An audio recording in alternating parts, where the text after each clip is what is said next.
दोस्तों को नमस्कार। मैं डॉक्टर इंद्रदेव सिंह हूँ। आज की क्लास 13 जून 2020 को आज की क्लास है, शनिवार। पिछले दिनों से मैं आपकी क्लास में लाइव नहीं आ पाया, उसके कई रीज़न थे। तो आज की क्लास जो हम लोग करने जा रहे हैं, आज की बड़ी महत्वपूर्ण क्लास होगी। सबसे महत्वपूर्ण तो ये है कि आपको पता है कि अयोध्या में जो मंदिर बनाया जा रहा है वो पंचायतन शैली का मंदिर बनाया जा रहा है। तो इसलिए इस शैली के बारे में जानना हम लोगों का एग्ज़ाम के पॉइंट ऑफ व्यू से बहुत ही महत्वपूर्ण हो जाता है, क्योंकि अयोध्या का जो मंदिर है आपको पता है बहुत ही विश्वविख्यात और बहुत बड़ा मंदिर बनने की शुरुआत होने जा रही है। तो ये बहुत ही एक्सपेक्टेड है कि जो प्रदेश की सभी प्रोविंशियल एग्ज़ाम्स होती हैं और सिविल की एग्ज़ाम होने वाली है, यह तय है, आप जानिए, कि पंचायतन शैली क्या होती है और पंचायतन के जो भारत में मंदिर बनाए गए हैं, यहाँ से क्वेश्चंस का आना करीब 100% तय है।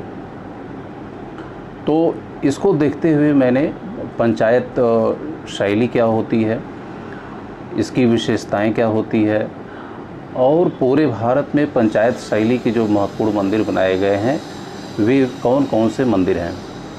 तो आज का जो लेक्चर है मैं प्रयास करूंगा कि छोटा ही हो, क्योंकि पंचायत शैली को बताना इम्पोर्टेंट है, इसकी विशेषताएं क्या होती हैं और पूरे भारत में जो पंचायत शैली के महत्वपूर्ण मंदिर हैं उसके भी बारे में हम लोग चर्चा करेंगे। सबसे पहले तो ये जानना है कि पंचायत शैली क्या होती है, इसको हम लोग शुरू करेंगे।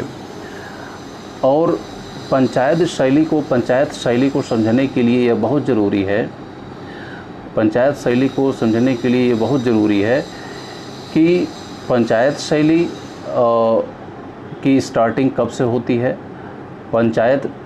इसको जानने के लिए पंचायत पूजा को जानना बहुत इम्पोर्टेंट है। इसके बाद जो अगली टॉपिक हमारी होगी कि पंचायत पूजा की प्राचीनता क्या है, और अगले स्टेप में हम लोग पढ़ेंगे कि पंचायत शैली के महत्वपूर्ण मंदिर कौन कौन से हैं। तो ये इतने चीज़ों को लेकर के हम लोग पढ़ेंगे। तो पंचायत शैली जो है, इसका एक नाम बहुत महत्वपूर्ण, एक नाम ये और भी है, पंचायत शैली का एक नाम और भी है, इसे संधार शैली भी कहा जाता है। पंचायत शैली का एक नाम है संधार शैली। तो इसको आप लोग ध्यान रखिएगा। और कभी कल पूछता है कि जो खजुराहो के मंदिर हैं वह संधार शैली में बनाए गए। तो संधार शैली का मतलब ये हो गया कि आपका पंचायत शैली को ही संधार शैली कहा जाता है। तो हम अगली जो हमारी टॉपिक है, हम उस टॉपिक की तरफ हम लोग जा रहे हैं। हम लोग इसको देखेंगे कि जो पंचायत शैली की स्टार्टिंग हुई, इसका संबंध पंचायत पूजा से क्या है, पंचायत पूजा से पंचायत शैली का संबंध क्या है, हम लोग पहले इस पॉइंट पर हम लोग डिस्कस करेंगे। आपको जो लोग कल्चर को जानते होंगे वो लोग जानते होंगे, या जो लोग थोड़ी सी फिलॉसफी जानते हैं, आदि शंकराचार्य का नाम आप लोगों ने सुना होगा। आदि शंकराचार्य को पंचायत पूजा प्रारंभ करने का श्रेय जाता है। ठीक है, आदि शंकराचार्य को भारत में पंचायत पूजा को प्रारंभ करने का श्रेय जाता है। यह वैसे भी क्वेश्चन कई बार पूछा गया है सिविल के एग्ज़ाम में, बड़ी एग्ज़ाम में, इसीलिए आपको भी यह जानना ज़रूरी है। तो मैंने बताया कि आदि शंकराचार्य ने भारत में पंचायत पूजा का प्रारंभ किया, और आदि शंकराचार्य का जो टाइम है वह केरल में पैदा हुए थे। 788 में उनका जो जन्म हुआ था। और इसके लिए थोड़ी सी बैकग्राउंड को आपको मैं बता रहा हूँ कि हिंदू धर्म के 4 सेक्ट बड़े इंपॉर्टेंट हैं। हिंदू धर्म के 4 ब्रांच मानी जाती है। पहला है मीमांसा, दूसरा है अद्वैत, तीसरा है योग और चौथा है स्मार्त। तो हिंदू धर्म के 4 पार्ट हैं, 4 पार्ट हैं। पहला मीमांसा मैंने बताया, दूसरा अद्वैत बताया, तीसरा योग बताया और चौथा स्मार्त। इसे थीइज्म भी कहा जाता है। तो जो पंचायत पूजा का संबंध है वह स्मार्त परंपरा से है। ठीक है ना। और इस संप्रदाय में यानी पंचायतन पूजा में 5 देवताओं की पूजा की जाती है। 5 देवताओं की पूजा की जाती है। पहले हैं शिव, दूसरे हैं विष्णु, तीसरे हैं सूर्य, इसके बाद कार्तिकेय या गणेश, और एक कोई देवी की पूजा की जाती है। यह पंचायत पूजा का मतलब कि इसके 5 एलिमेंट इसके माने जाते हैं। तो मैंने बताया कि शंकराचार्य ने भारत में पंचायतन पूजा की प्रारंभ की। पंचायतन पूजा का मतलब कि जिसमें 5 देवता हों, देवी देवता दोनों मिला करके। इसमें मैंने बताया शिव, विष्णु, सूर्य, देवी, कार्तिकेय या गणेश का नाम आता है। और बाद में जो शंकराचार्य ने इस पूजा परंपरा की शुरुआत की थी, यह पूजा परंपरा बाद में बहुत ही लोकप्रिय हो गई। और मध्यकाल में यानी जो शंकराचार्य का टाइम है आपको पता है वो 788 है, केरल के कलाड़ी में पैदा हुए। तो जो उन्होंने पंचायत पूजा का प्रारंभ किया था, यह पंचायत पूजा आगे मध्यकाल में बहुत लोकप्रिय पूजा हो गई। और मध्यकाल में बहुत से मंदिर मतलब कि इस शैली में मतलब जो ऐसे मंदिर बनाए गए जो इन 5 देवताओं को एक ही मंदिर में स्थान दिया गया। अब बड़ा प्रश्न ये खड़ा होता है कि 5 देवताओं को एक ही किसी वास्तु स्थान पर कैसे स्थान दिया जाए। This is the important. इसमें क्या होता था कि एक वर्गाकार बहुत बड़े क्षेत्रफल को आप चुनाव करिए, उसका केंद्र में जो होता था मुख्य देवता को स्थापित किया जाता था। केंद्र में मुख्य देवता को स्थापित किया जाता था। इसके बाद चारों दिशाओं में, चारों कोनों में 4 देवताओं को स्थापित किया जाता था। एक एग्जांपल मैं दे रहा हूँ, जैसे केंद्र में विष्णु को स्थापित कर दिया गया और जो 4 दिशाएं बनी, चारों कोने बने, चारों कोने में चारों देवताओं को स्थापित किया गया। जो केंद्र में जो मुख्य देवता होता था उसका मंदिर काफ़ी विशाल होता था और जो चारों कोनों में जो चारों देवताएं होते थे उनके मंदिर छोटे होते थे। तो पंचायतन का मतलब कि 5 एंटिटी, 5 डीटी को जो है एक ही पूरी फेरी में स्थापित करना, यानी कि उनकी महत्ता को स्थापित करना। शंकराचार्य ने अद्वैतवाद की स्थापना की, आपको पता है, और वह एक निराकार उपासना में विश्वास करते थे। लेकिन यह जो उपासना की पद्धति इन्होंने चलाई भारत में, यह साकार उपासना का एक बहुत बड़ा एग्जाम्पल माना जाता है। उनके कहने का मतलब है कि वह साकार और निराकार, वह दोनों परंपराओं को लेकर के चल रहे थे। तो मैंने पंचायतन के बारे में बताया कि शंकराचार्य ने भारत में पंचायतन पूजा का प्रारंभ किया। इसमें 5 देवताओं की पूजा होती थी। 5 मैंने देवताओं के नाम बता दिया। और इसमें ये भी बताया कि केंद्र में एक मुख्य देवता होता था और चारों कोनों की चारों दिशाओं में एक एक जो है गौड़ देवता होता था। तो यह 5 एंटिटी जो है एक ही कैंपस में स्थापित किया गया। यह पंचायतन पूजा का प्रारंभ हुआ। लेकिन एक बहुत चौंकाने वाली बात यह है कि जो अभी पुरातात्विक जो खुदाइयाँ हुई हैं, उन खुदाइयों में कुछ नए तथ्यों का पता चला है। नए तथ्य क्या पता चला है कि शंकराचार्य के पहले ही वास्तव में पंचायत पूजा परंपरा में विद्यमान थी। This is the very important fact कि आपको ये जानना है कि जो पंचायत पूजा है, पंचायत पूजा की परंपरा शंकराचार्य के पहले ही विद्यमान थी। यह जो अभी पुरातात्विक उत्खनन हुए हैं, उन पुरातात्विक उत्खननों से यह सूचना हमें प्राप्त होती है। तो अभी मैंने थोड़ी देर पहले बताया कि पंचायत पूजा को प्रारंभ करने का श्रेय जो जाता है वह आदि शंकराचार्य को जाता है और उनके इस इनोवेशन से पूरे भारत में बहुत ही ज़्यादा मंदिर बनाए गए, ये भी मैंने बताया। लेकिन अभी जो रिसर्च हुआ है, यह रिसर्च बताता है कि आदि शंकराचार्य की जो टाइमिंग है यानी 788 ईस्वी के पहले भारत में पंचायत जो पूजा की परंपरा पहले से ही विद्यमान थी। और सबसे जो महत्वपूर्ण मंदिर वो प्राप्त हुआ है, कुषाण काल का मंदिर प्राप्त हुआ है। और अजमेर के निकट एक जगह है नंदगांव, अजमेर के निकट एक जगह है नंदगांव, वहाँ से हमें पंचायतन मंदिर का साक्ष्य हमें प्राप्त होता है। यह बहुत ही वंडरफुल यानी बहुत ही चौंकाने वाला तथ्य अपने आप में है। तो यहाँ पर मैंने बताया कि इसमें पंचायतन पूजा परंपरा में 5 देवताओं की स्थापना की जाती थी। तो अजमेर के निकट नंदगांव में जो पंचायतन शैली का जो मंदिर प्राप्त हुआ है, इसमें भी 5 देवताओं का विवरण हमें मिलता है। शिव, विष्णु, सूर्य, ब्रह्मा और चौथे देवता का पता नहीं है कि यह देवता कौन सा है, लेकिन जो पंचायतन पूजा की परंपरा रही है उससे तो यही प्रूव होता है कि किसी न किसी देवी या देवता का यह प्रतिमा रही होगी। इसके बाद और भी खुदाइयाँ हुई हैं।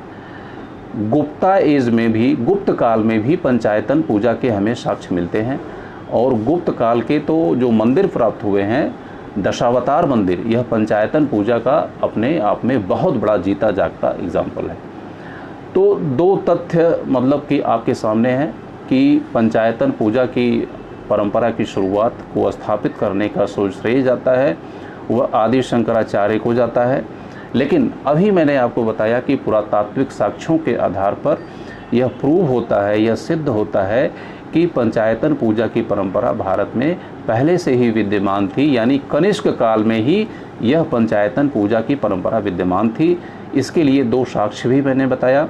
कुषाण काल का अजमेर के बगल में एक नंदगांव है, वहाँ से इसका साक्ष्य प्राप्त होता है। और दूसरा गुप्त काल से भी हमें साक्ष्य प्राप्त होता है दशावतार मंदिर का। अभी मैंने नाम बताया कि दशावतार मंदिर जो है पंचायतन मंदिर का एक बहुत जीता जागता बड़ा एग्जाम्पल है। और कुछ लोग कहते हैं कि यह ओल्डेस्ट है, यह सबसे प्राचीनतम यही माना जाता है।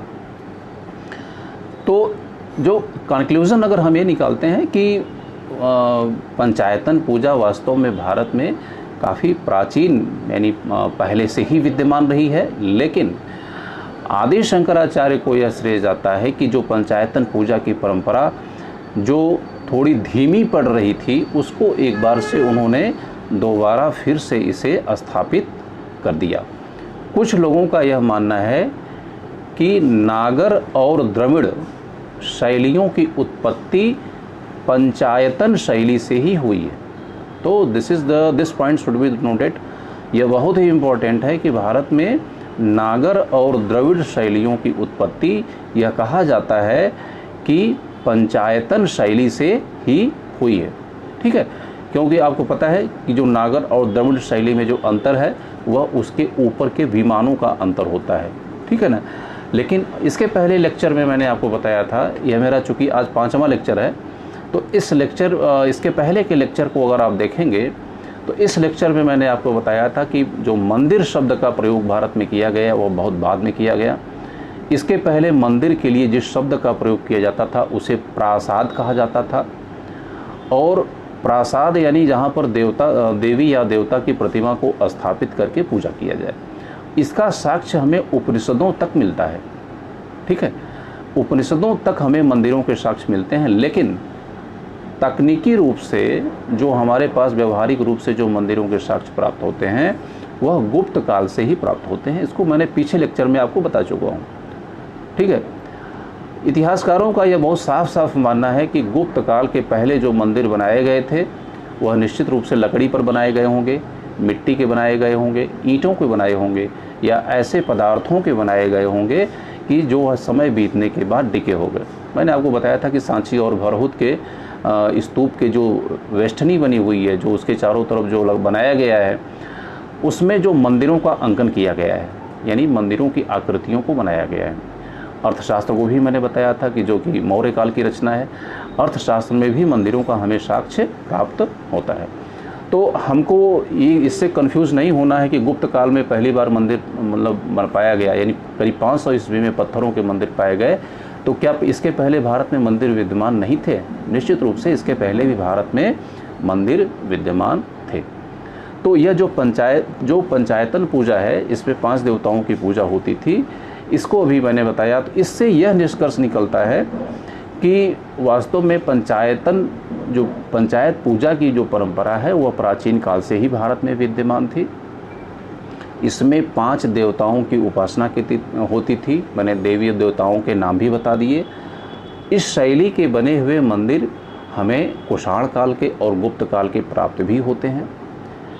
लेकिन अब जो 5 देवी और देवताओं को स्थापित किया जाता था तो उसके 5 कार्नर हो गए, यानी 5 उसके केंद्र हो गए। उसी शैली के मंदिर हमें प्राप्त होते हैं।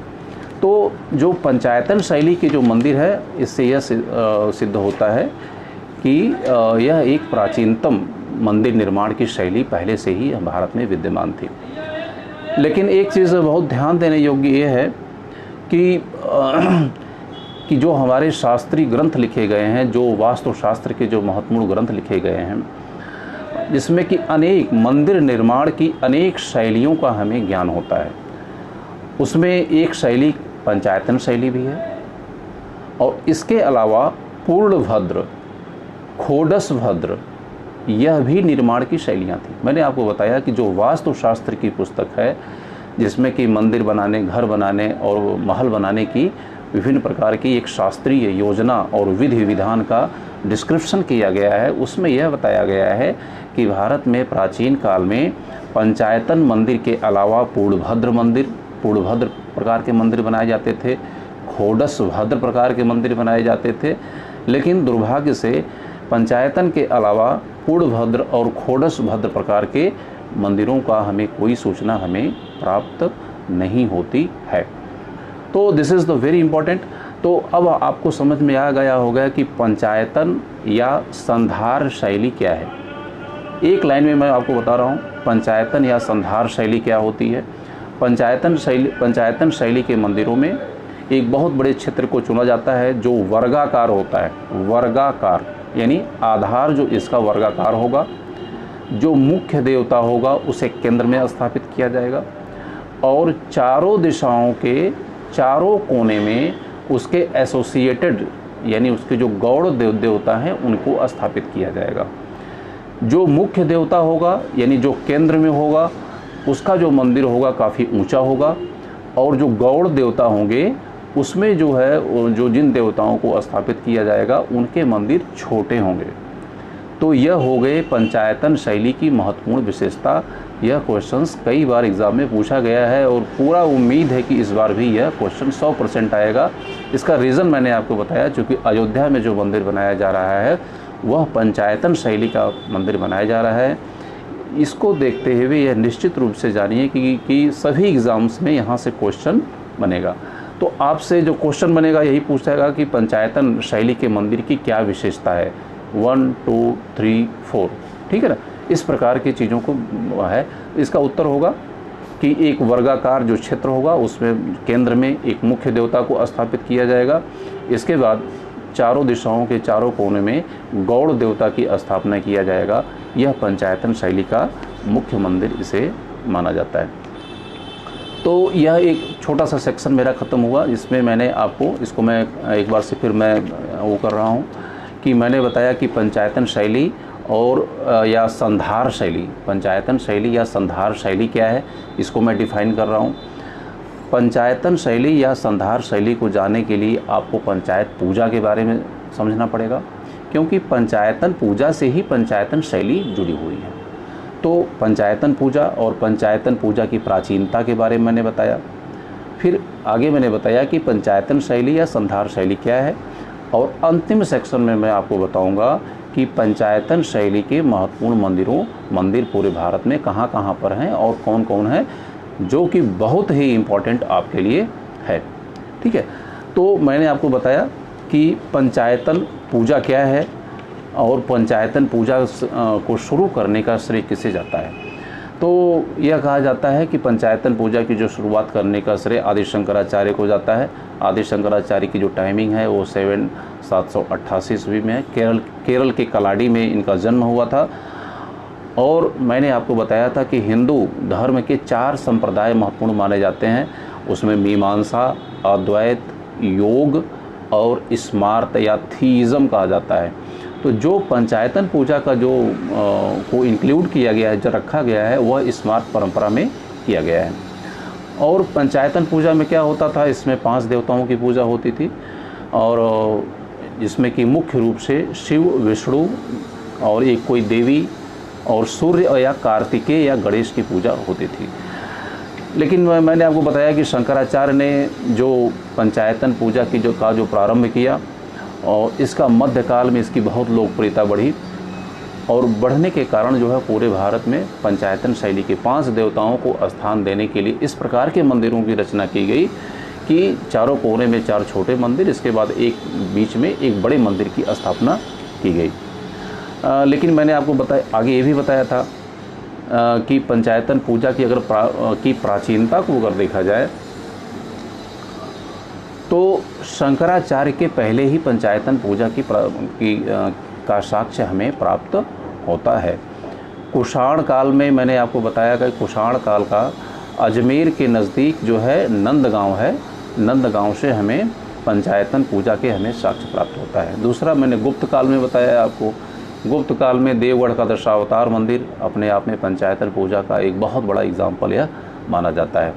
तो इससे यह सिद्ध होता है कि आदि शंकराचार्य के पहले ही भारत में पंचायतन पूजा की परंपरा रही है। ठीक है, तो यह बहुत ही इम्पोर्टेंट है। और इससे यह भी सिद्ध होता है कि आदि शंकराचार्य ने पंचायतन पूजा की परंपरा को दोबारा फिर से रिवाइव किया, स्थापित किया, उसे नए आयामों में उसे इस्टेब्लिश किया। और शंकराचार्य के बारे में हम आगे नहीं बताएंगे क्योंकि बता चुका हूँ कि शंकराचार्य अद्वैतवाद की उन्होंने स्थापना भारत में की थी, जो कि निराकार पूजा की परंपरा में यह विश्वास करते थे। लेकिन यह जो पंचायतन पूजा का प्रारंभ उन्होंने किया, यह साकार यानी निर्गुण और सगुण होता है, तो यह सगुण उपासना का अपने आप में यह महत्वपूर्ण बिंदु माना जाता है। तो this is the very important. मैंने आपको बताया कि पंचायतन, और इस प्रकार से भारत में पंचायतन पूजा की परंपरा भारत में रही है। और पंचायतन पूजा की परंपरा से ही पंचायतन शैली का भारत में उद्भव हुआ और इस शैली के मंदिर पूरे भारत में पाए जाते हैं। मैंने आपको यह बताया कि पंचायतन एक मंदिर निर्माण की शैली है, एक टेक्निक है, यह एक आर्किटेक्चर है। लेकिन हमारे शास्त्रीय पुस्तकों में पंचायतन शैली के अलावा अन्य शैली के भी मंदिर हमें प्राप्त होते हैं। इसमें पंचायतन के अलावा पूर्णभद्र, खोडशभद्र आदि स्टाइल के भी टेम्पल हमें प्राप्त होते हैं। लेकिन दुर्भाग्यवश इस प्रकार के मंदिर हमें प्राप्त नहीं हुए हैं। बहुत उम्मीद है कि आगे आने वाले समय में जब पुरातत्व अपना काम करेगा तो इस प्रकार के अन्य प्रकार के भी भारत में मंदिरों का पता चलेगा। और पंचायतन स्टाइल की क्या मुख्य विशेषताएं होती हैं, इसको मैंने आपको पहले ही मैं बता दिया कि जो पंचायतन स्टाइल का जो मंदिर होता है, केंद्र में एक मुख्य देवता को स्थापित किया जाएगा और जो वर्गाकार क्षेत्र होगा जहाँ पर कि मंदिर को स्थापित किया जाएगा, उसमें चारों कोनों पर चारों गौड़ देवता को इसमें स्थापित किया जाएगा। तो यह पंचायतन शैली का महत्वपूर्ण मंदिर माना जाता है। अब हम आते हैं कि पंचायत मंदिर हैं भारत में, प्राचीन पंचायत मंदिर हैं कौन कौन से हैं, उनकी सूची क्या है, इसके बारे में हम लोग देखने का प्रयास करें। मैंने अभी बताया कि पंचायत मंदिर या इसे संधार मंदिर भी कहा जाता है। तो जो संधार मंदिर या इसे पंचायत स्टाइल का ही नाम है संधार मंदिर। तो मैंने अभी बताया कि पंचायत स्टाइल के मंदिर पूरे भारत में बनाए गए, कर्नाटक से लेकर के आंध्र प्रदेश, नॉर्थ इंडिया से लेकर के बांग्लादेश तक सभी प्रकार के मंदिर बनाए गए। इस परंपरा में सबसे पहले मैं खजुराहो का नाम लूँगा।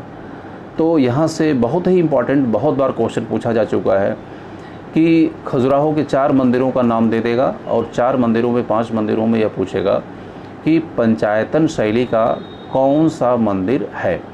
ठीक है, तो खजुराहो में जो संधार स्टाइल के यानी पंचायतन शैली के जो मंदिर बनाए गए वो हैं, पहला है कंदरिया महादेव का मंदिर, जो कि बहुत ही महत्वपूर्ण है।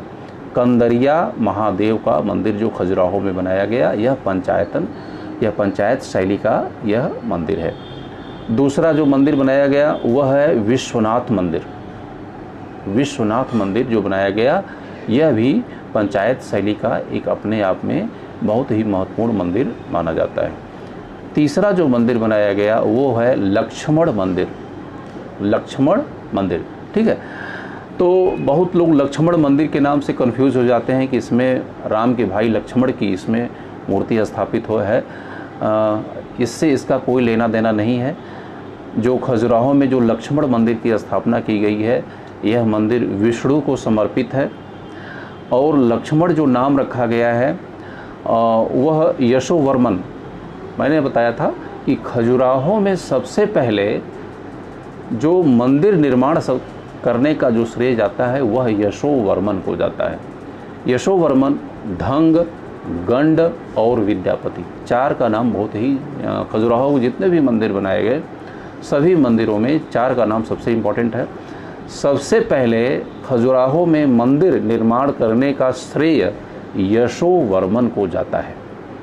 तो लक्ष्मण मंदिर का निर्माण भी सबसे पहले यशोवर्मन ने किया था, इसीलिए लक्ष्मण मंदिर को खजुराहो स्टाइल के सभी मंदिरों में प्राचीनतम माना जाता है। तो this is the very important. Lakshman मंदिर को खजुराहो स्टाइल के मंदिरों में सबसे प्राचीनतम माना जाता है। इसका निर्माण यशोवर्मन को जाता है। अच्छा, यशोवर्मन का जो उपनाम था वो था लक्ष्यवर्मा। लक्ष्यवर्मा, तो जो लक्ष्य शब्द है यही लक्ष्मण में कन्वर्ट हो गया है। मैंने बताया कि यशोवर्मन का जो उपनाम था वह लक्ष्यवर्मा था और यही लक्ष्य जो शब्द है वह लक्ष्मण में कन्वर्ट हो गया, इसीलिए इसे लक्ष्मण मंदिर भी कहा जाता है। यह विष्णु, भगवान विष्णु को समर्पित है। यह पंचायतन शैली का महत्वपूर्ण मंदिर है और यह खजुराहो स्टाइल के जितने भी मंदिर बने हुए हैं उन मंदिरों में यह प्राचीनतम माना जाता है। ठीक है, तो खजुराहो में कितने मंदिर बने हैं इसके पहले मैं आगे लेक्चर में बताऊंगा, लेकिन अभी बता दूं कि करीब 55 मंदिर बनाए गए थे, लेकिन आज 25 यानी 25 मंदिर वहाँ पर विद्यमान हैं। 25 मंदिरों की श्रृंखला में सिर्फ 3 मंदिर ऐसे हैं जो कि पंचायत शैली स्टाइल के बने हुए हैं। ये आपको बहुत ध्यान देने योग्य बात है। उसमें से लक्ष्मण मंदिर जो है जिसका निर्माण यशोवर्मन ने किया था, यह मंदिर अपने आप में बहुत ही प्राचीनतम माना जाता है। अब हम आते हैं भुवनेश्वर कि भुवनेश्वर में कौन कौन से मंदिर हैं जो कि पंचायत स्टाइल के बने हुए हैं।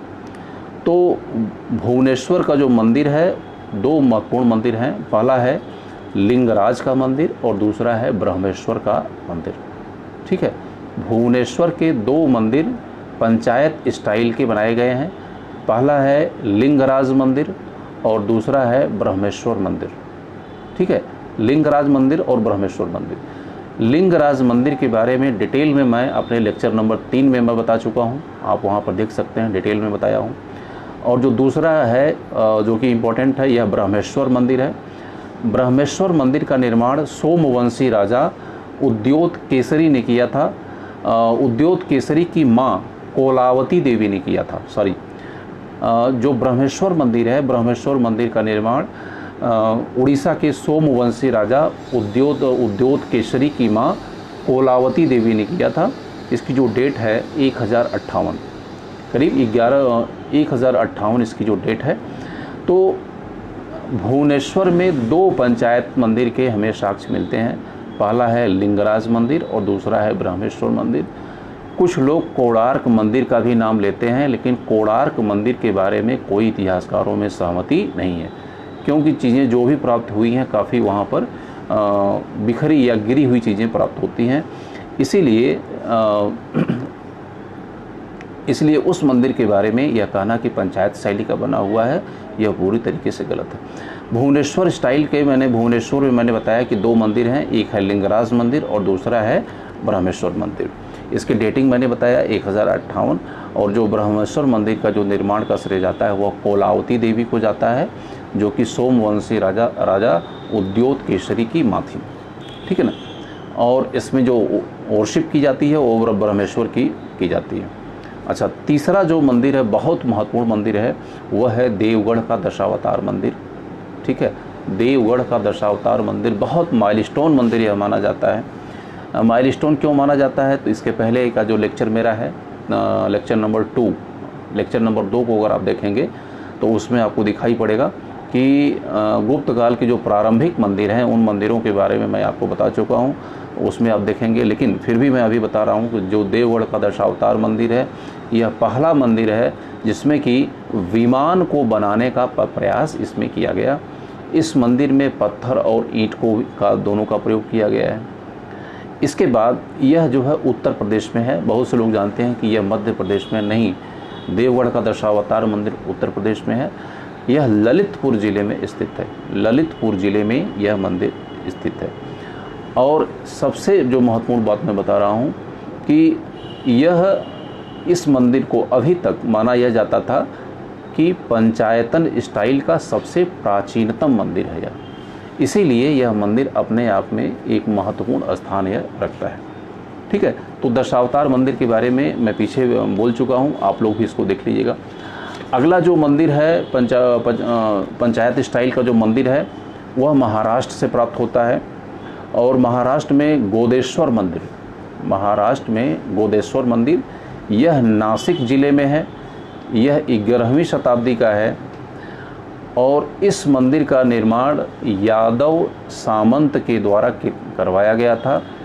इसमें इस मंदिर के निर्माता का नाम नहीं है, लेकिन यादव वंशीय किसी सामंत ने इस मंदिर का निर्माण कराया था। तो इस गोदेश्वर मंदिर यह महाराष्ट्र के नासिक ज़िले में है और जगह का नाम है सिन्नार। ठीक है, नासिक आपको पता है, नासिक अपने आप में बहुत ही आध्यात्मिक केंद्र माना जाता है और प्राचीन काल से ही नासिक अपने आप में धर्म और अध्यात्म का बहुत ही बड़ा केंद्र रहा है और आज भी है। ठीक है, तो यहाँ पर जो गोदेश्वर मंदिर बनवाया गया यह पंचायतन स्टाइल का एक महत्वपूर्ण मंदिर यह माना जाता है। अगला जो मंदिर है मैं बताने जा रहा हूँ वह आंध्र प्रदेश में है और यह बहुत ही इम्पोर्टेंट मंदिर है। आंध्र प्रदेश में अरसावल्ली एक जगह है, अरसावल्ली, अरसावल्ली का सूर्य मंदिर, अरसावल्ली का सूर्य मंदिर यह पंचायत स्टाइल का बहुत ही महत्वपूर्ण मंदिर माना जाता है। और हमको लगता है कि सिविल में अभी क्वेश्चन पिछली साल आया था अरसावल्ली के मंदिर के बारे में। सूर्य मंदिर भारत में कितने हैं इसके बारे में मेरा लेक्चर दूसरे चैनल पर हो चुका है। भारत के सभी सूर्य मंदिरों को मैंने आपको बताया था, भारत, पाकिस्तान और इसके बाद अफ़गानिस्तान से लेकर के बांग्लादेश के सभी सूर्य मंदिरों के बारे में एक मेरा लेक्चर पहले ही इस पर हो चुका है। मेरा प्रयास होगा कि एक लेक्चर इसके बारे में फिर से मैं दोबारा इस चैनल पर यानी फेसबुक पर मैं दोबारा आपसे शेयर करूं। अरसावल्ली का जो सूर्य मंदिर है यह सूर्य मंदिरों में, सभी सूर्य मंदिरों में यह प्राचीनतम माना जाता है। बहुत ध्यान से सुनिएगा इसको। अरसावल्ली जो आंध्र प्रदेश में है, यहाँ का जो सूर्य मंदिर है यह सभी सूर्य मंदिरों में सबसे प्राचीनतम माना जाता है। इसीलिए यह अपने आप में दोनों दृष्टिकोणों से महत्वपूर्ण है। एक है कि आंध्र प्रदेश में जो है यह पंचायतन स्टाइल का मंदिर है, दूसरा सूर्य मंदिरों में, सभी सूर्य मंदिरों में यह प्राचीनतम मंदिर माना जाता है। अच्छा, अब आते हैं इसके निर्माण की बात। तो इसका निर्माण किसने किया था? इसके जहाँ तक निर्माण का प्रश्न है, इसका निर्माण कलिंग शासक देवेंद्र वर्मा के द्वारा इसका निर्माण कराया गया था। आपको पता है कि कोणार्क का सूर्य मंदिर भी जो है आपका भुवनेश्वर में ही स्थित है। तो निश्चित रूप से आंध्र प्रदेश का जो एरिया है उड़ीसा से काफ़ी मिलती है और दोनों के राज्य आपस में प्राचीन काल में कभी काल एक में रहे हैं। आंध्र का शासक ने उड़ीसा पर भी शासन किया है और उड़ीसा के शासक ने आंध्र पर भी शासन किया है। तो यह दोनों का एरिया रहा है। इसीलिए यह लगता है कि यह सन टेम्पल जो बनाया गया था आंध्र प्रदेश में, इसी की प्रेरणा से कोणार्क टेम्पल को बनाया गया होगा। ठीक है, तो एक क्वेश्चन मैंने आपको और भी बताया कि कोणार्क का जो सन टेम्पल बनाया गया उसके पीछे अरसावल्ली का जो सूर्य मंदिर है इसकी कहीं न कहीं से निश्चित रूप से प्रेरणा रही होगी, क्योंकि जो अरसावल्ली का सूर्य मंदिर बनाया गया है यह 7वीं शताब्दी का है, यह 7वीं शताब्दी का है और जो कोणार्क का सूर्य मंदिर है वह 12वीं शताब्दी का है। इसीलिए इसके लिए पर्याप्त कारण मौजूद हैं कि कोणार्क के सूर्य मंदिर को बनाने में महत्वपूर्ण भूमिका जो रही होगी अरसावल्ली के सूर्य मंदिर की रही होगी। इसके निर्माण का जो सवाल है, निर्माण के बारे में मैंने आपको बताया। कलिंग शासक देवेंद्र वर्मा के द्वारा अरसावल्ली के सूर्य मंदिर का 7वीं शताब्दी में निर्माण किया गया। यह बहुत ही इम्पोर्टेंट है, इसीलिए इसको ज़रूर ध्यान रखिएगा। इसके अलावा कुछ और भी मंदिर हैं। कर्नाटक शिव पंचायत मंदिर, शिव पंचायत मंदिर तो शिव पंचायत मंदिर भी अपने आप में बहुत ही महत्वपूर्ण मंदिर माना जाता है। यह कर्नाटक में है, कर्नाटक के तुमकुर जिले में है। कर्नाटक शिव पंचायत मंदिर कर्नाटक के तुमकुर जिले में यह मंदिर है, ठीक है। और अगला जो मंदिर है वह है वेस्ट बंगाल में, पश्चिमी बंगाल में यह अपने आप में मंदिर है। वह है नवरत्न मंदिर, कुछ लोग इसे नवरत्न भी मंदिर कहते हैं। और जो जगह का नाम है पंटचुपी, पंटचुपी में, वेस्ट बंगाल के पंटचुपी में नवरत्न मंदिर को बनवाया गया। तो इस प्रकार से मैंने भारत में जितने भी प्राचीन और महत्वपूर्ण मंदिर हैं उन मंदिरों की एक सूची मैंने आपको बताई थी। एक बार फिर से मैं इन सभी मंदिरों का रिवीजन मैं कर दे रहा हूँ। सिर्फ मैं नाम बताऊँगा। उसमें मैंने बताया खजुराहो में है कंदरिया महादेव, लक्ष्मण मंदिर, विश्वनाथ मंदिर। इसके बाद मैंने भुवनेश्वर में बताया लिंगराज मंदिर और ब्रह्मेश्वर मंदिर, ठीक है। लिंगराज मंदिर और ब्रह्मेश्वर मंदिर। देवगढ़ जो कि उत्तर प्रदेश के ललितपुर ज़िले में है, यहाँ का देवगढ़ का दशावतार मंदिर और दशावतार मंदिर की कुछ महत्वपूर्ण विशेषताओं के बारे में मैंने आपसे चर्चा किया, ठीक है। और इसके बाद फिर अभी मैंने बताया कि महाराष्ट्र में गोदेश्वर मंदिर, गोदेश्वर मंदिर इसका निर्माण यादव सामंत ने करवाया था। यह 11वीं शताब्दी का मंदिर है, ठीक है। और इसके बाद फिर मैंने बताया आंध्र प्रदेश का अरसावल्ली का सूर्य मंदिर। सूर्य मंदिर के बारे में अभी मैंने बताया कि यह भारत के सभी सूर्य मंदिरों में यह प्राचीन माना जाता है, 7वीं शताब्दी का है। इसका निर्माण उड़ीसा के शासक के द्वारा किया गया था जिनका नाम था देवेंद्र वर्मा। यह अपने आप में मैंने अभी लिंक किया कि कुछ लोग कहते हैं कि इसी प्रेरणा से कोणार्क के सूर्य मंदिर का निर्माण किया गया। इसके बाद अभी मैंने कंक्लूड किया कि कर्नाटक के तुमकुर में शिव पंचायत मंदिर का भी निर्माण किया गया। ये जो तुमकुर ज़िला है, तुमकुर ज़िले में जहाँ पर यह शिव पंचायत मंदिर है, इसके आसपास में करीब 200 मंदिर यहाँ पर स्थापित हैं, ठीक है। और अंत में मैंने आपको बताया कि वेस्ट बंगाल में नवरत्न मंदिर है, उस जगह का नाम है पंटचुपी, पंटचुपी मंदिर है, जो कि अपने आप में यह महत्वपूर्ण मंदिर माना जाता है।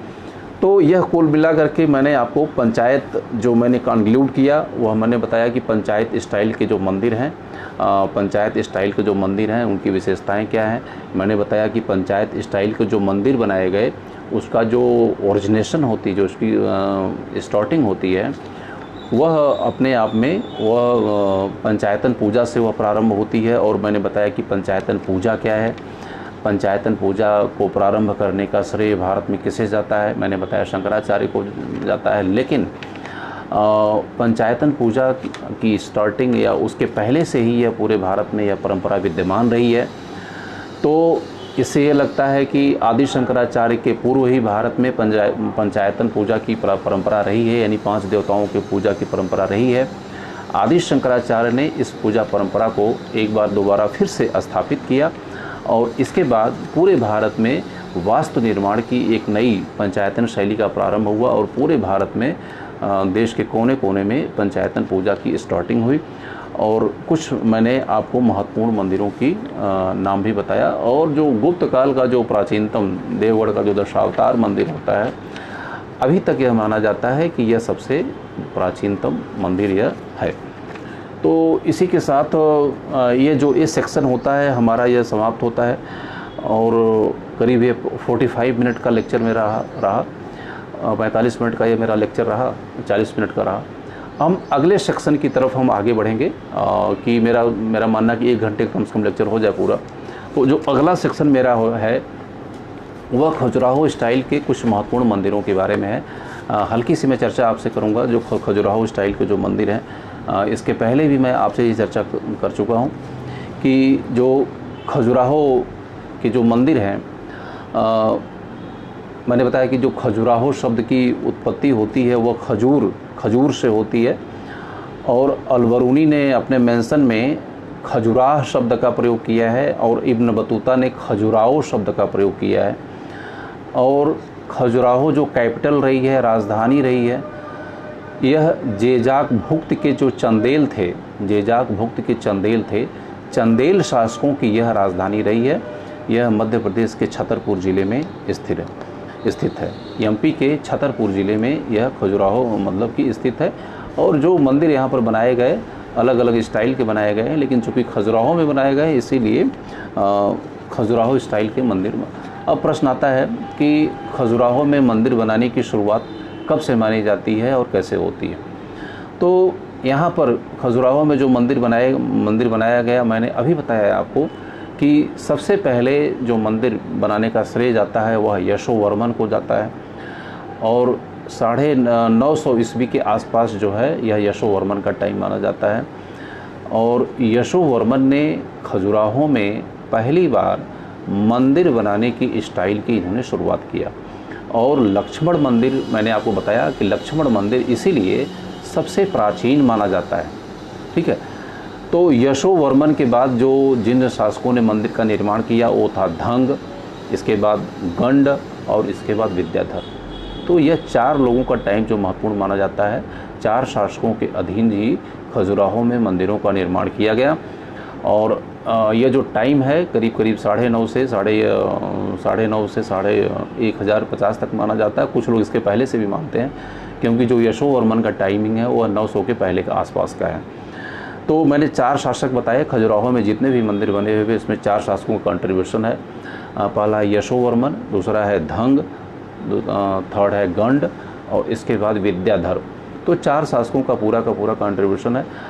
माना यह जाता है कि जो मंदिर बनाए गए उनकी संख्या करीब 55 यानी 55 हुआ करती थी, लेकिन आज जो मंदिर वहाँ प्राप्त होते हैं उनकी संख्या 25 यानी 25 के आसपास में मंदिर वहाँ पर विद्यमान हैं। तो खजुराहो स्टाइल अपने आप में बहुत ही महत्वपूर्ण है। और जो मंदिर बनाए गए वहाँ पर वैष्णव धर्म के मंदिरों की जो वेरिएशन है वो बड़ी चौंकाती है। वहाँ पर वैष्णव मत से संबंधित मंदिरों प्राप्त होते हैं, शैव मत के प्राप्त होते हैं, शाक्त के प्राप्त होते हैं और सबसे बढ़ करके जैनों के भी मंदिर वहाँ से प्राप्त होते हैं। ठीक है ना। और लोग दुनिया में खजुराहो को जो है एरोटिक यानी जो बहुत ही स्त्री पुरुष के प्रेम करने वाली मूर्तियों के रूप में वहाँ को जाना जाता है। लेकिन वास्तुशिल्प के दृष्टिकोण से, एक विद्यार्थी के दृष्टिकोण से अगर आप देखें तो नागर स्टाइल का क्लाइमेक्स हमें कंदरिया महादेव के मंदिर में दिखाई देता है। यानी वास्तुशिल्प की दृष्टि से जो खजुराहो का मंदिर है वह अपने आप में शीर्ष पर है। उसी प्रकार से मूर्ति कला अपने आप में बहुत ही महत्वपूर्ण वहाँ की खजुराहो की है। जितने भी मंदिर बनाए गए हैं उन मंदिरों के सभी दीवारों पर, बाह्य दीवारों पर और पिरामिड पर मूर्तियों का भारी अंकन किया गया है। कुछ तो मंदिर ऐसे हैं, जैसे कंदरिया महादेव का मंदिर है, कहा जाता है कि उस पर 650 से ज़्यादा मूर्तियों को रखा गया है। लेकिन ये जो कॉम्बिनेशन है इतना मार्वलस है कि इन मूर्तियाँ आपको नहीं दिखाई पड़ती हैं। मूर्तियाँ यह मंदिर का एक हिस्सा अपने आप में दिखाई देती हैं। तो मेरे कहने का मतलब 2 पॉइंट अपने आप में, वास्तुशिल्प का जो क्लाइमेक्स दिखाई देता है वह कंदरिया महादेव के मंदिरों में दिखाई देता है, जो कि अपने आप में बहुत ही अध्ययन का विषय है। तो शैव, वैष्णव, शाक्त और जैन धर्म के मंदिर कंदरिया महादेव के मंदिरों से हमें प्राप्त होते हैं। जो स्टाइल के मंदिर बनाए गए यहाँ पर, पहले जो मंदिर बनाए गए ग्रेनाइट के मंदिर बनाए गए, और लेकिन जो बाद के मंदिर बनाए गए वह लाल बलुआ पत्थर के यहाँ पर बनाए गए। जो प्रारंभिक मंदिर बनाए गए उसमें एक मंदिर बहुत ही फेमस है, 64 योगिनी का मंदिर। ठीक है, 64 योगिनी का मंदिर। 64 योगिनी मंदिर का जो वास्तु है वह आपके संसद भवन की तरह से है एकदम। और बहुत से लोगों का मानना है कि जो हमारी पार्लियामेंट बनाई गई तो उसके जो आर्किटेक्ट रहे होंगे कहीं न कहीं उनके दिमाग में उसकी प्रेरणा जो है वह 64 योगिनी मंदिर के ही स्थापन के आधार पर किया गया। ये क्वेश्चन आ भी चुका है कई बार। ठीक है, कि 64 योगिनी का मंदिर आप नेट पर डाल करके देखिएगा, पार्लियामेंट जो बनाया गया है उसकी एकदम 2 कॉपी है। ठीक है, तो निश्चित रूप से जो आर्किटेक्ट रहा होगा यह शक्ति मंदिर है। और 64 जो देवियों को, जो 64 योगिनी जो मंदिर है अपने आप में महत्वपूर्ण माना जाता है। इसके बाद ब्रह्मा मंदिर और लाल गुआ मंदिर, यह भी सफ़ेद मतलब कि वाइट जो है ग्रेनाइट का बना हुआ है। आपको पता है कि ग्रेनाइट पर मंदिर बनाना बहुत ही मुश्किल है। अच्छा, अब हम आते हैं अगले पॉइंट की तरफ, हम लोग आगे बढ़ रहे हैं कि खजुराहो मंदिर की क्या विशेषताएं हैं। इसको कि मैं आपको बहुत ही शॉर्ट में मैं बताऊंगा खजुराहो मंदिर की क्या विशेषता है। इसके पहले लेक्चर नंबर 3 अगर आप हम मेरा देखेंगे तो उसमें खजुराहो मंदिर और उड़ीसा मंदिर की जो दोनों में अंतर है, उस अंतर को मैं आपको बता चुका हूँ, इसीलिए यहाँ पर मैं दोबारा रिपीट नहीं करूँगा। अब मैं खजुराहो मंदिर की जो महत्वपूर्ण विशेषताएं हैं उन विशेषताओं को 1 बाय 1 मैं आपको डिस्कस कर चुका हूं, जो कि पहले मैं डिस्कस कर चुका हूं, इसलिए दोबारा उसको रिपीट नहीं करूंगा। लेकिन पॉइंट वाइज मैं कुछ चीज़ों को आपका ध्यान में आकर्षित करना चाहूँगा। सबसे महत्वपूर्ण पहला है कि जो खजुराहो के मंदिर बने हुए हैं, यह मंदिर काफ़ी ऊंचाई यानी बहुत ऊंची फाउंडेशन पर बने हुए हैं, यानी जो इसकी चौकी है बहुत ऊंची है और मंदिर पर ऊपर पहुंचने के लिए सीढ़ियां बनाई गई हैं।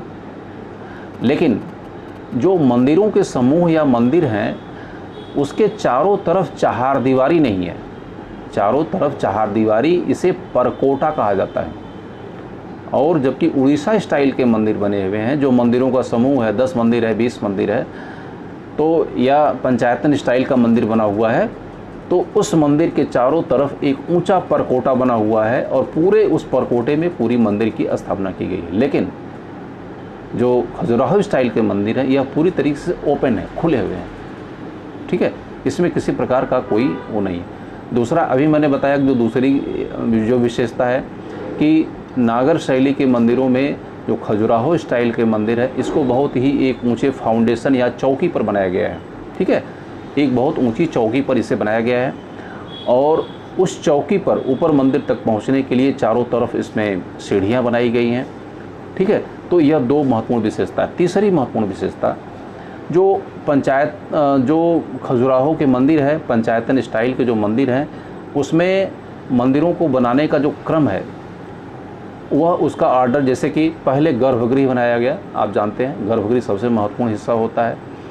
गर्भगृह से थोड़ा सा और आगे बढ़ें तो उसे अंतराल कहा जाता है। अंतराल का मतलब गैप, ठीक है, स्पेस दिया जाता है थोड़ा सा, और उस गैप के आगे फिर होता है मंडप, और मंडप के आगे फिर होता है अर्ध मंडप। तो इस स्टाइल के मंदिरों की यह बहुत बड़ी विशेषता है, तो इसको आप लोग ध्यान रखिएगा। यहाँ से काफ़ी क्वेश्चन जो क्रम है इस क्रम को पूछता है। पहले गर्भगृह बनाया गया, खजुराहो स्टाइल की मैं बात कर रहा हूँ, इसके बाद अंतराल बनाया गया, अंतराल के बाद मंडप बनाया गया और मंडप के बाद अर्ध मंडप। इसको मैं उल्टा बता रहा हूँ आपको। आदमी पहले सीढ़ियों पर से चढ़ा मंदिर जाने के लिए, पहले सीढ़ियों पर से चढ़ा, तो सीढ़ी पर से ज्यों ही चढ़ करके जिस इमारत या जिस मंदिर के हिस्से में आप पहुंचेंगे उसे कहा जाएगा अर्ध मंडप, ठीक है, उसे अर्ध मंडप कहा जाएगा। तो सीढ़ी से चढ़ करके जिस मंदिर के हिस्से में आप पहुंचेंगे, खजुराहो के किसी मंदिर में जाएंगे तो यही आपको योजना मिलेगी। सीढ़ियों से चढ़े तो जिस मंदिर के हिस्से में पहुंचेंगे उसे अर्ध मंडप कहा जाएगा। अर्ध मंडप से थोड़ी सी जब आगे बढ़ेंगे तो वह मंडप आ जाएगा। मंडप के बाद थोड़ी सी जब आगे बढ़ेंगे तो आप सीधे गर्भगृह में नहीं जाएंगे, आप अंतराल है, बीच में गैप थोड़ी सी है। क्यों गैप इसलिए रखा गया है क्योंकि जो गर्भगृह या देवता के दर्शन करने जा रहे हैं थोड़ा सा अंतर होना जरूरी है, क्योंकि मंडप अर्ध मंडप यह गर्भगृह का हिस्सा नहीं है, ठीक है, इसलिए इसको अंतर, चूँकि गर्भगृह जो होता है बहुत देवता का महत्वपूर्ण स्थान होता है, इसीलिए एक अंतराल दिया गया है, यानी गैप दिया गया है। तो खजुराहो के मंदिरों में यह योजना मिलती है, अर्धमंडप, मंडप, अंतराल और गर्भगृह। तो अंतराल लोग भूल जाते हैं, ध्यान रखिएगा, इसीलिए यह सीक्वेंस कई बार पूछ चुका है, यह एग्ज़ाम में कई बार पूछ चुका है कि खजुराहो के जो मंदिर का वास्तुशिल्प है उसका सही क्रम क्या है। सही क्रम मैं फिर से दोबारा रिपीट कर रहा हूँ, गर्भगृह, अंतराल, मंडप और अर्धमंडप, यह इसका सीक्वेंस है। अच्छा, एक अगली जो विशेषता मैं बताने जा रहा हूँ, जब आप गर्भगृह में जाते हैं तो गर्भगृह के चारों तरफ उस गर्भगृह की परिक्रमा करने के लिए एक परिक्रमा पथ का निर्माण किया गया है। आपको पता है कि जो भारतीय परंपरा रही है उस परंपरा के अनुसार देवी या देवताओं की मूर्ति का परिक्रमा यानी चक्कर लगाना अपने आप में धर्म का एक बहुत बड़ा हिस्सा माना जाता है। परिक्रमा यह तंत्र का एक हिस्सा है, यह एक तंत्र का हिस्सा है कि परिक्रमा आप कैसे करते हैं। परिक्रमा दो प्रकार की होती है, एक है राइट क्लॉकवाइज और दूसरा है एंटी क्लॉकवाइज। तो कोई भी हिंदू धर्म में परंपराओं जो परिक्रमा को बनाया गया है वह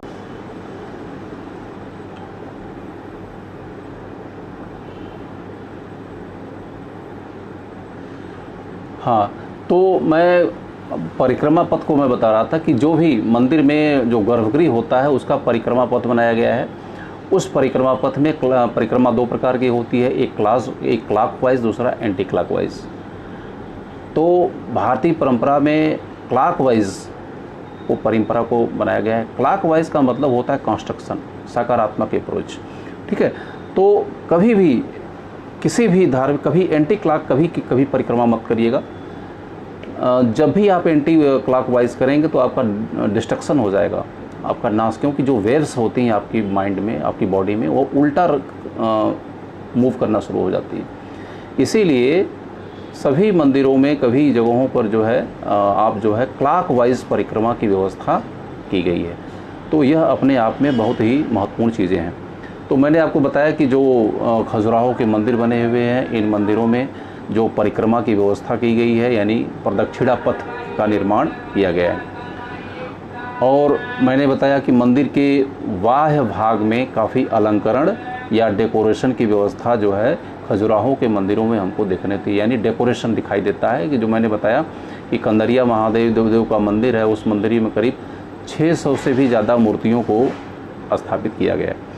एक बहुत महत्वपूर्ण विशेषता मैं बताने जा रहा हूँ, इसे उरु श्रृंग कहा जाता है। उरु श्रृंग, तो उरु श्रृंग क्या है, उरु श्रृंग क्या है, यह बहुत टेक्निकल पॉइंट है, ठीक है। और यह परीक्षा के दृष्टिकोण से बहुत है, एक पूछेगा कि उरु श्रृंग क्या है, ठीक है। उरु श्रृंग मैं बता रहा हूँ, जैसे जो खजुराहो के मंदिर बने हुए हैं, उनके मंदिरों का एक आकार होता है, लेकिन उसकी दीवारों पर छोटे छोटे मंदिरों को भी स्थापित किया गया है।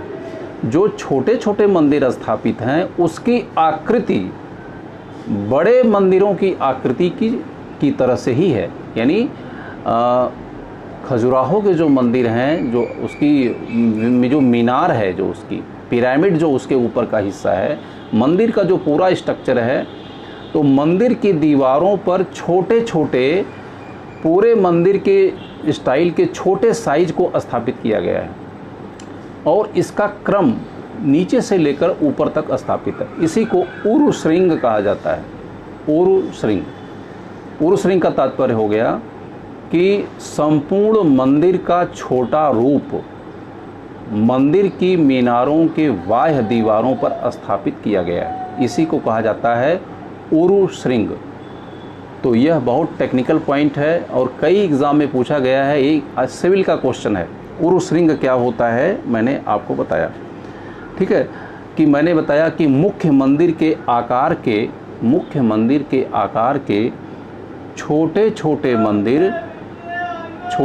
मंदिर मंदिर की बाह्य दीवारों पर एक लाइन से, एक क्रम से स्थापित किए गए हैं। इन्हीं को उरु श्रृंग कहा जाता है। और खजुराहो स्टाइल के मंदिरों की एक महत्वपूर्ण विशेषता ये है कि इनका प्रवेश द्वार ज़्यादातर पूर्व दिशाओं में है। और अगली जो महत्वपूर्ण विशेषता है कि इस मंदिर के सबसे ऊपर दो चीज़ें होती हैं, पहले आमलक और दूसरा है स्तूपिका, ठीक है। दो टेक्निकल शब्द और आपको मिला। अभी मैंने उरु श्रृंग के बारे में बताया, जो अगला शब्द मैं बता रहा हूँ आपको है वह है आमलक और दूसरा है स्तूपिका। तो यह भी बहुत ही टेक्निकल पॉइंट है। इसके बाद अगली जो पॉइंट है कि खजुराहो स्टाइल के जो मंदिर बने हुए हैं, उन स्तंभों के ऊपर वामन और शार्दूल को स्थापित किया गया है। वामन और शार्दूल, वामन का मतलब बहुना और शार्दूल का मतलब होता है ऐसे चेहरा जो कि विभत्स चेहरा होता है। अब ये बड़ा प्रश्न है कि इतने विशाल मंदिर बनाए गए, इतने भव्य मंदिर बनाए गए, इन मंदिर के प्रवेश द्वार जहाँ पर स्तंभ होता है उसमें ऐसी विकृत किस्म के पुरुषों या जीव की आकृति बनाने की क्या आवश्यकता थी।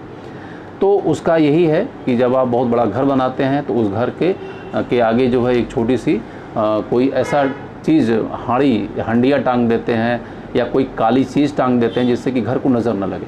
ठीक है, कुछ ऐसा ही कॉन्सेप्ट इस मंदिर के भी साथ में है। इस मंदिर की विशालता को, भव्यता को कोई आँच ना आए, कोई दिक्कत ना हो, इसके लिए इस प्रकार के खजुराहो के मंदिरों में इस प्रकार की चीज़ों का जो है अंकन अपने आप में किया गया। अगला और अंतिम पॉइंट जो मैं आपको बताने जा रहा हूँ, ये बहुत ही इम्पोर्टेंट है और यहाँ से भी क्वेश्चन बहुत आता है। मैंने बताया कि मंदिर के अंगों के नाम, मंदिर के अंग हैं उसके डिफरेंट पार्ट्स हैं उसके नाम। इसके पहले लेक्चर नंबर 3 में मैं आपको बता चुका हूँ कि जो मंदिर है उस मंदिर को एक मानव शरीर का जीता जागता रूप माना जाता है। यानी जो देवता है उस देवता को यह माना जाता है कि इस मंदिर में वह साक्षात विद्यमान है, बैठा है, स्थिर है। ठीक है, जैसे मंदिर ऊंचाई में होता है तो आप यह मानिए कि देवता वहाँ पर स्थिर है, बैठा हुआ है। गर्भगृह से लेकर के ऊपर तक मंदिर का हर अंग उसके शरीर के अंग की तरह से माना जाता है।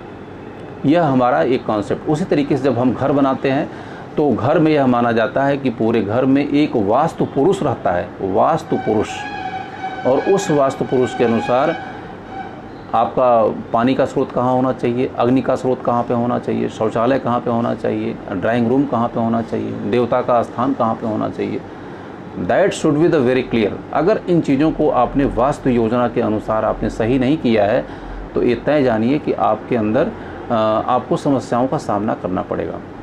ठीक है, तो वास्तु योजना जो होती है अपने आप में महत्वपूर्ण। जैसे कि उत्तर दिशा मानी जाती है, उत्तर पूर्व की दिशा देवताओं की दिशा मानी जाती है, और आपके घर के अगर उत्तर पूर्व दिशा में अगर आपने कोई अग्नि का काम करते हैं, ठीक है, कोई अग्नि का काम करते हैं, यानी आप वहाँ पर भट्टी झोंकने का काम करते हैं या आपने कुआं खुदवा दिया है, तो ये तय जानिए कि आपकी शारीरिक और मानसिक रूप से आप स्थिर नहीं रहेंगे। इसीलिए इन चीज़ों का जो है एक निश्चित योजना की गई है और इसकी जो मांग है, इसकी जो डिमांड है आज तक पूरे विश्व में यह देखने को मिलती है।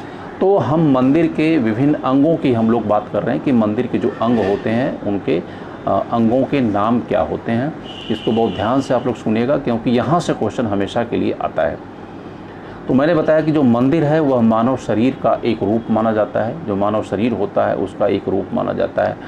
तो मानव शरीर में जो सबसे नीचे होता है वह पैर होता है।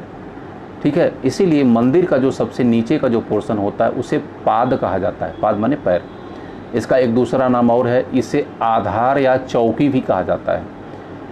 इसका एक नाम और भी है, इसे अधिष्ठान भी कहा जाता है, और इसका एक नाम है बसंत पट्टिका। बसंत पट्टिका का मतलब इस पर भिन्न भिन्न किस प्रकार के फूल पत्तियों का अंकन किया जाता है जो मंदिर का निम्न। तो मंदिर का जो सबसे नीचे का जो पोर्शन होता है उसे अधिष्ठान कहा जाता है, बसंत पट्टिका कहा जाता है, आधार या चौकी कहा जाता है, उसे पाद भी कहा जाता है। अच्छा, उसके ऊपर के हिस्से तरफ हम चलते हैं। मंदिर का जो सबसे नीचे पोर्शन मैंने बता दिया, उसके ऊपर तो पाद के ऊपर जो चलते हैं उसे वेदी बंध कहा जाता है। वेदी बंध मतलब वेदी शब्द वेदियों से निकला हुआ है, और वेदियों के बारे में आपको पता है ऋग्वेद में हमको सूचना प्राप्त होती है। यानी जो इसका स्ट्रक्चर होता है कुछ वेदियों की तरफ से इसका होता है, वेदियों की तरफ से, इसीलिए इसका नाम वेदी बंध है। इसे वेदी बंधन भी कहा जाता है। ठीक है, तो पाद यानी पैर के ऊपर अगर हम चलते हैं मंदिर के, तो मंदिर का जो सेकंड पार्ट होता है उसे वेदी बंध या उसे वेदी बंधन भी कहा जाता है। तीसरा हिस्सा, मंदिर का जो तीसरा हिस्सा है उसे अंतरपत्र कहा जाता है। अंतरपत्र मंदिर का थर्ड पार्ट। आप ऊपर की तरफ आगे बढ़िए। इसके बाद मंदिर का जो चौथा पार्ट होता है उसे जंघा कहा जाता है। जंघा, जैसे मानव शरीर का जंघा होता है वैसे मंदिर का भी जंघा होता है। अच्छा, जंघे के ऊपर जो पोर्शन आता है मंदिर का वो उसे वरंडिका कहा जाता है। वरंडिका, वरंडिका का मतलब ऊपरी बरामदा। ठीक है, और बहुत से लोग इसे कटी यानी कमर भी कहते हैं मंदिर का। ठीक है, इसके बाद फिर कट के बाद फिर पेट आता है, तो मंदिर को भी पेट कहा गया है अपने आप में। ठीक है, उसके बाद मंदिर का जो अगला जो पोर्शन है शुक नासिका, यह जो शब्द बहुत इंपॉर्टेंट है, नोट करिएगा। शुक नासिका क्या होती है? शुक नासिका, मंदिर में शुक नासिका क्या होती है? शुक नासिका का मतलब मंदिर का जो पोर्शन बाहर निकला रहता है उसी को शुक नासिका बोलते हैं। मंदिर का वह भाग जो कि बाहर निकला होता है उसी को शुक नासिका कहा जाता है। शुक नासिका के बाद जो मंदिर का ऊपरा है उसे कंठ या ग्रीवा कहा जाता है। कंठ या ग्रीवा, ठीक है। मंदिर का जो जैसे कि मानव का कंठ या ग्रीवा या गर्दन होता है, उस तरीके से मंदिर का भी कंठ या ग्रीवा होता है। और अंत में शिखर, यह मंदिर का अपने आप में बहुत ही महत्वपूर्ण हिस्सा है। तो इस प्रकार से यह मेरी क्लास जो लाइव क्लास है सैटरडे को, आज यह क्लोज़ होती है। और एक आउटलाइन मैंने, बहुत इम्पॉर्टेंट लेक्चर मेरा ये रहा है आज का। और अगला जो मेरा लाइव लेक्चर होगा मैं उसके बारे में आप लोगों को फेसबुक लाइव के माध्यम से मैं बताऊंगा। मेरा प्रयास है कि वेडनेसडे को मैं आऊं, और अगर वेडनेसडे को नहीं आ पाऊँगा तो सैटरडे को तो मेरा तय है कि मैं आप लोगों के सामने आऊँगा। 2 सेक्शन को मैंने डील किया आज। ये है पंचायतन स्टाइल क्या है और इसकी विशेषताएं क्या हैं, इसकी पंचायतन पूजा क्या है, पंचायतन स्टाइल के जो महत्वपूर्ण मंदिर हैं उसके बारे में। और मैंने आपको ये जोर दिया है कि चूँकि अयोध्या में जो मंदिर बनाया जा रहा है वह पंचायतन स्टाइल का ही मंदिर बनाया जा रहा है, तो आप यह तय जानिए कि यहाँ से एक प्रश्न का उठना तय है, चाहे वो स्टेट की सर्विस हो, चाहे वो सिविल सर्विस की एग्ज़ाम हो। किसी न किसी तरीके से, किसी न किसी प्रकार से एक प्रश्न आपसे वह निश्चित रूप से पूछेंगे। और इसके बाद मंदिरों की स्टाइल आप लोग पीछे करके अब इसे रोल बैक करके देख लीजिएगा। इसके पहले यह मेरा 5वां लेक्चर है, सीरीज़ का 5वां लेक्चर है, जो मेरी फेसबुक साइट है। आप फेसबुक की साइट पर जा कर के 5 लेक्चर को आप जा कर के देख सकते हैं। 2 लेक्चर या 3 लेक्चर मेरे जो है यूट्यूब पर है, तो यूट्यूब पर भी जाके देख सकते हैं। यूट्यूब में जो मेरा चैनल का नाम है वो है हिस्ट्री दादा नाम है, आप वहाँ से जा कर के देख सकते हैं, ठीक है। तो अगला जो मेरा लेक्चर होगा वह मैं आपको इसके लिए मैं आपको पहले से मैं आपको सूचना दे दूंगा फेसबुक के माध्यम से। और मेरा ये मानना है कि अगर इन चीज़ों को अगर आप गंभीरता से पढ़ रहे हैं तो यह तय जानिए कि किसी एक पेज की ज़रूरत नहीं है। मैं इसकी गारंटी लेता हूँ कि अगर इस लेक्चर को आप कंटिन्यू देख रहे हैं तो कोई भी एग्ज़ाम हो, मैं प्री ही की मैं बात नहीं कर रहा हूँ, मैं मेंस की भी मैं बात कर रहा हूँ, एक लाइन को आपको कहीं से कंसल्ट नहीं करना है। आपको करना क्या है, जैसे कि फिल्मी गाने की वीडियो आप देखते हैं, अन्य चीज़ों को देखते हैं, न्यूज़ को देखते हैं, आपको करना क्या है कि बस जो 4 सीरीज़ है आपको खाली होकर के आपको कान लगा के सुनते रहिए। तो यह अपने आप में नॉलेज यानी ज्ञान का बहुत बड़ा साधन है। मैंने बहुत से वीडियो को देखा है फेसबुक पर और इस यूट्यूब पर देखा है, लेकिन एक भी लेक्चर हमको ऐसा नहीं मिला कल्चर का जो लेवल है, जो सिविल की डिमांड है या जो आपकी पीसीएस की डिमांड है उसको मीट करता हो, ठीक है। इन तमाम वीडियो को स्टडी करने के बाद, चाहे बड़ी बड़ी कोचिंग जो आपको अनअकैडमी हो, चाहे जो भी हो, मैं सभी लेक्चरों को देख चुका हूँ। और उन लेक्चर्स को देखने के बाद मैं इस लेक्चर को बना रहा हूँ। मैं जानता हूँ कि आपकी रिक्वायरमेंट क्या है, कैसे आपको कैटर करना है, इसीलिए कहीं पर भी आपको इधर उधर डाइवर्ट होने की ज़रूरत नहीं है। और जो भी क्वेश्चंस अगर आपको पूछना है तो आप क्वेश्चन आराम से आप हमसे पूछ सकते हैं, उसका उत्तर हम आपको अगले लेक्चर में दे देंगे। और जो भी मेरा यूट्यूब चैनल है, अगर आप उसको सब्सक्राइब करना चाहें तो सब्सक्राइब कर दें। अगर सब्सक्राइब करने से ये फ़ायदा होगा कि जब सब्सक्राइब कर देंगे तो मेरा लेक्चर जो ही शुरू होगा तुरंत आपके पास नोटिफिकेशन आ जाएगी और उसमें आपको तुरंत उस यूट्यूब को देख सकते हैं। सब्सक्राइब नहीं करेंगे तो बाद में देख लीजिएगा, इसमें कोई दिक्कत नहीं है, ठीक है ना। यह आपके भलाई के लिए, सब्सक्राइब करेंगे तो लेक्चर का आपको फ़ायदा मिल जाएगा। इसके साथ मैं अपने लेक्चर को मैं यहाँ पर विराम देता हूँ। बहुत बहुत शुभकामनाएँ आपको। अभी परीक्षा में बहुत टाइम है, अभी 2 महीने का टाइम है। सिविल सर्विस को लेकर के आप लोग गंभीर हो जाइए। अभी कुछ भी आप लोग कर सकते हैं और इसमें आप बहुत ही पॉजिटिव रिजल्ट दे सकते हैं। इसके पहले मैं कल्चर के सभी सेक्शन को ख़त्म कर दूंगा और मेरी यह योजना है कि हिस्ट्री का एक मैं लंबा लेक्चर मैं बनाऊंगा आपके सामने, जिसमें कि हिस्ट्री के सभी क्वेश्चंस आ जाएं करीब करीब, ठीक है। भले इसके लिए हमको 2 घंटा 3 घंटा का जो लंबा वीडियो बनाना पड़े, लेकिन इसमें कम से कम हिस्ट्री सेक्शन से मैं आपको रिलीज़ कर दूंगा कि हिस्ट्री से 90% क्वेश्चन को मैं यहाँ पर आपके सामने करूँगा। अगर ये डिमांड आप लोगों की आएगी तो फिर इसको हम करेंगे। इसी के साथ मैं आप लोगों को एक बार फिर से धन्यवाद देते हुए, आप लोगों ने मेरे वीडियो को इतने ध्यान से लाइव होकर सुना देखा, इसके लिए आपका बहुत बहुत धन्यवाद। नमस्कार, जय हिंद।